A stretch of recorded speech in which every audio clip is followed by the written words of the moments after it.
ఎలా ఉన్నారు అందరూ? బాగున్నారు కదా? ఓకే.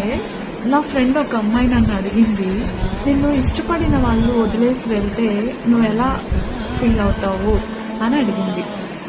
నేనేం చెప్పానంటే, ఫస్ట్ ఆఫ్ ఆల్ నన్ను ఇష్టపడే వాళ్ళు నన్ను వదిలేసి అయితే వెళ్ళరు, అవునా?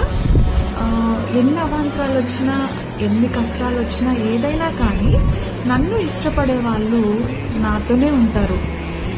వదిలేసి వెళ్ళే వాళ్ళు నా వాళ్ళు ఎలా అవుతారు? అవును కదా? సో మనం ఇష్టపడే వాళ్ళు ఎప్పుడు జీవితాంతం మనతోనే ఉంటారు. మనం ఇష్టపడే వాళ్ళు మనల్ని ఇష్టపడేవాళ్ళు నిజంగా ఇష్టం ఉంటే కనుక, అవును కదా? ఇలాంటి టాపిక్ మీకు ఎవరికైనా ఐడియా ఉంటే కనుక ప్లీజ్ కామెంట్. ఓకే.